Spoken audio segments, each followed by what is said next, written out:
All right, welcome into another edition of the HoosierIllustrated.com Indiana basketball postgame wrap-up show. John Alden from In Touch with Indiana Sports here with you on, what is it today? Today's the 29th. It's a Sunday. Dylan Traeger, staff writer from Hoosier Illustrated, with us as well, as Indiana gets the 77-68 victory against the Winthrop Eagles in a yet another shaky game, really, from start to finish from the Hoosiers. Terrible shooting night, especially from three-point range, 1 for 20, with the only make of the night being Luke Goody's three-pointer to kind of get things rolling early on in the first half. And from then on, it was really a struggle offensively, really struggles defensively from the entirety of the team. And Dylan, I'll let you join in on this conversation with some of your initial thoughts. But as I said at the beginning, just very much another lackluster, inconsistent performance for Indiana tonight. Yeah, John. I mean, these non-conference games have had a very similar pattern lately for Indiana.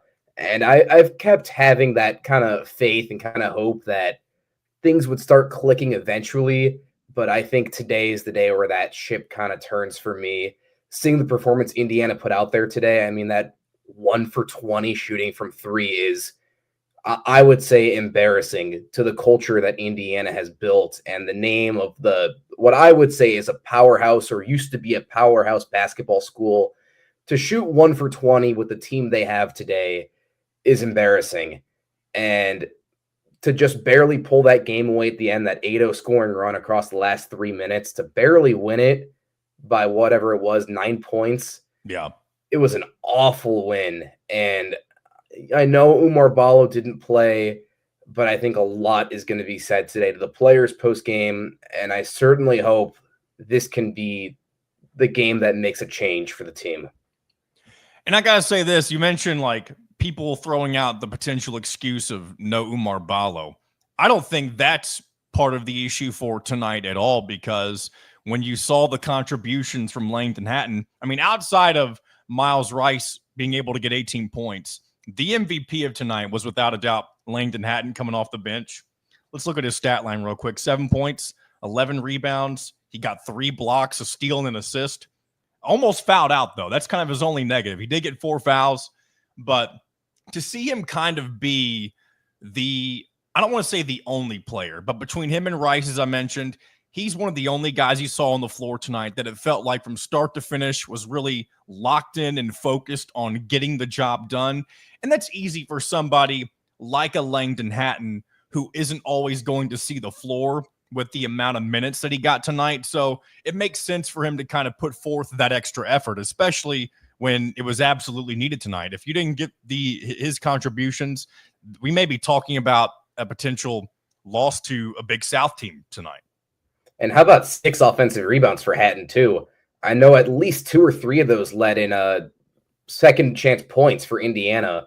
And just getting those second chance opportunities, he got to the line 3 times as well. I didn't love the way he was really handling the ball when he was shooting it. That didn't look amazing. But the fact that he's getting all those second chance opportunities and getting to the line for Indiana, that really was one of the biggest difference makers. And to know that Indiana has that guy on the bench that can step up when Ballo's absent is really reassuring. Yeah, and then outside of that, we talked about Miles Rice being kind of the lone. I don't want to say he was the only guard who did anything tonight, but when it came to somebody who was really showing some consistent numbers, Miles Rice was that other player that really helped Indiana get the job done. And I think the biggest issue, though, I mean, outside of the three-point shooting offensively, when you look at the other side of the ball, there were too many moments where Indiana would go on a run tonight. And this happened really throughout the entirety of the game. I was going to single out the first half, but it really continued on in the second half as well. There were plenty of moments during the game where Indiana would get up 7, 8, 9 points, whatever it may be, and then Winthrop's able to make that run. What is it about Indiana where they're not able to kind of clamp down and really, I don't want to say you have to seal the deal in the first half, but really take control and make Winthrop play to really to Indiana's ability, right? Instead of letting Winthrop play their game, make them play more of what Indiana wants to do. I feel like there was a lot of wasted offensive possessions, a lot of silly stuff. I know not to target him, but I saw a few possessions from Miles Rice that I really didn't like. And then a lot of dumb fouls, like going for steals on steals you wouldn't even have and just giving them free shots at the line. I feel like giving Winthrop those type of free breaks is just, it's not what you can do, especially when you get that sort of, as you said, 6, 8, 10 point lead periodically.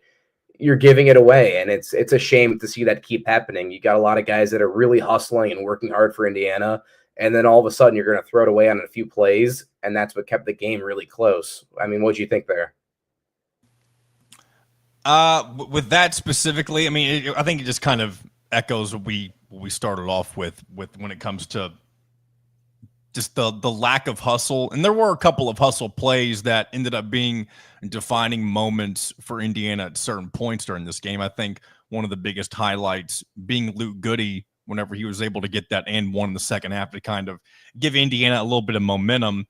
But I think you don't see enough of those types of things happening for Indiana in more, I don't want to say in more crucial moments, but just whenever there's, it's a sleepy night in Bloomington, right? It's there's no students on campus. And yeah, you did have a fairly full arena with those who normally don't get to attend Indiana games. But whenever you're playing these games during Christmas break and there's not always going to be as much energy in the building, you have to bring your own energy. And you can be like we saw that with Langdon Hatton. And so it's always going to be a little more difficult to provide that energy for yourselves on certain occasions. So it's just disappointing to see that it wasn't always the case for Indiana tonight. But I do want to present a silver lining for I guess Mike Woodson teams in general right here, right? Because we've seen Indiana teams in the Archie Miller era, in the Tom Crean era, and even prior to that. But really just highlighting the last 10 to 15 years, right? One thing that Mike Woodson has going for him is that even though he's probably found himself in closer games against these types of opponents more often than not, he's never lost them. Mike Woodson has not once suffered a loss to a Winthrop team, Chattanooga, you name whoever it may be, Eastern Michigan, Army last year. Any of these close games, he's found a way to get the job done. And I don't really know how much, stock to put into that, but it's definitely an interesting thing to think about whenever you look at some of the teams in the past that were clearly better, at least when it comes to cohesion and overall chemistry and being able to make shots, that type of thing. This Indiana team doesn't necessarily fit into the league of the best of the Tom Crean teams is kind of what I'm saying. But Tom Crean teams on occasion would lose to the Fort Waynes or Archie Miller losing to the Indiana States, whatever it may be, those types of teams. In Indiana, under Mike Woodson, even though it got really close tonight, especially in the last 3.5 minutes or so, it looked like Winthrop was going to have their chance to get an upset over a Big Ten team. Indiana did find a way to get the job done. And I think that is not the one piece of positivity, but if we want to find something to, a positive spin on it, right? That's one way to look at it if you're an Indiana fan. Yeah, definitely something to look at. And this was kind of the same pattern last season. You saw Indiana sort of struggling at the beginning of the non-conference schedule against those lower tier, some might say, bye games.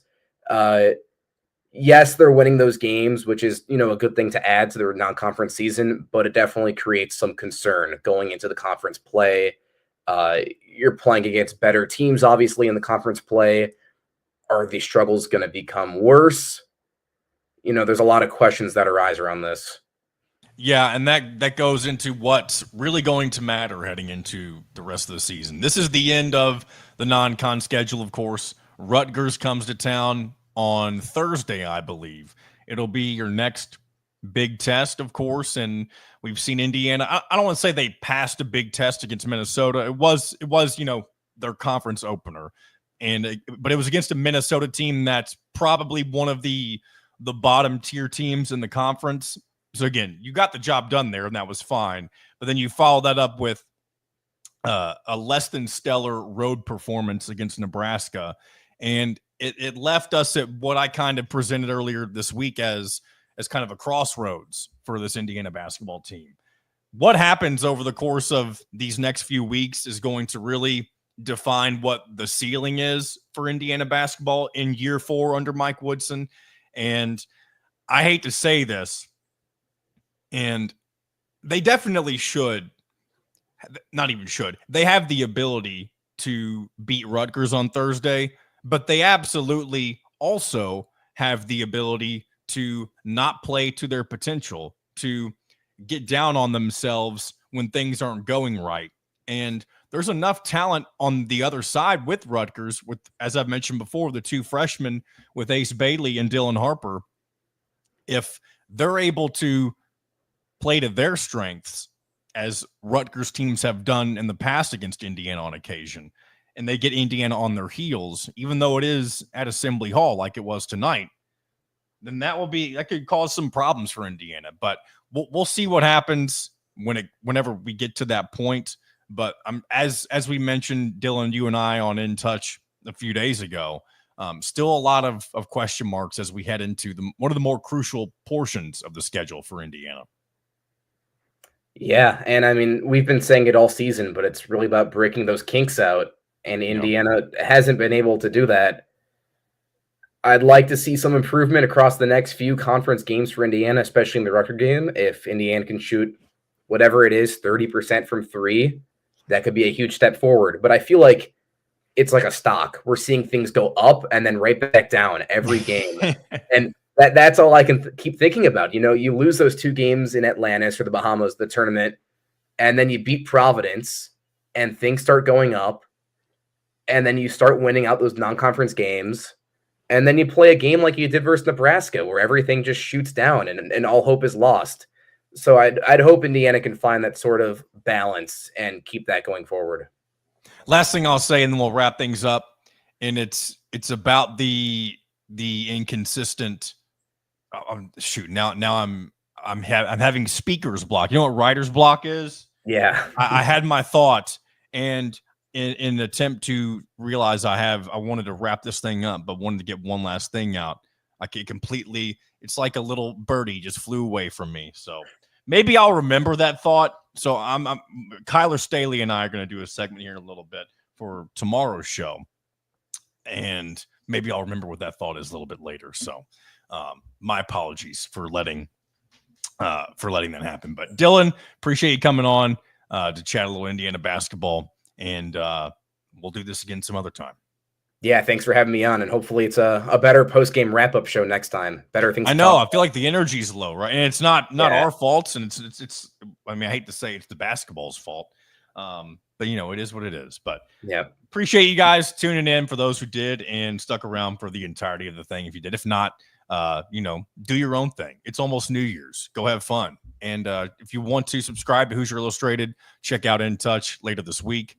Monday and Friday this week. No Wednesday show for New Year's Day, but we'll be back at it. Regular schedule moving forward after that. So until then, this has been the HoosierIllustrated.com Indiana basketball postgame wrap-up show. We'll talk to you next time.